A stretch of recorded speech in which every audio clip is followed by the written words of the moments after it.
দাঁড়ান ভাই দাঁড়ান, কোথায় যাচ্ছেন? ইসলামিক ভিডিও করি ভাই, ভিডিওটা অবশ্যই দেখে যাবেন। আল্লাহ নামাজের জন্য ডাকে না।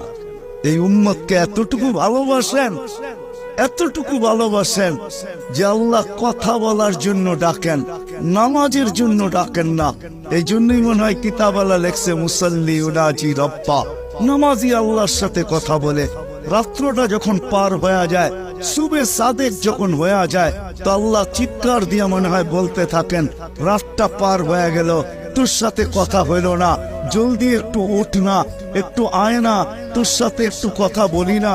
আবার যখন সকালেরটা ফজরেরটা শেষ হয়ে যায়, আবার দুপুর আসে, তখন যেন আল্লাহ বলতে থাকে, সেই সকালে কথা হইলো, এখন তো দুপুর হয়ে গেল, তোর সাথে কথা হয় না, একটু আয় না, দুপুরে একটু কথা বলি না।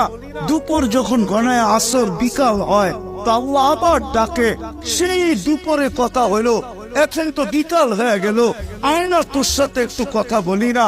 বিকালের পরে যখন সূর্য ডুবা যায়, তো আল্লাহ আবার বলে, সেই বিকালে কথা হইলো, আর সূর্যটা ডুবা গেল, এখন তো রাত্রই হয়ে গেল, আয় না, তোর সাথে একটু কথা বলি না, যেটাকে মাগরিব বলে। আপনি বলবেন এশারের সময় কেন কথা বলে? আমার মন বলে এশারের সময় মনে হয় এই জন্য কথা বলেন যে একটু পরেই তো ঘুমায়া যাবি, কাল সকালে উঠাইলে তো উঠবি, যদি না উঠাই তো আর কোনোদিন উঠা হবে না, চিরদিনের জন্য নিদ্রা হয়ে যাবে, তোর সাথে আমার কথাও হবে না, একটু পরে তুই ঘুমায়া যাবি, আয়না শেষমেশ তোর আর আমার একটু কথা হইয়া ঘুমা। আমার তো মনে হয় আল্লাহ কথা বলার জন্য ডাকে, নামাজের জন্য ডাকে না।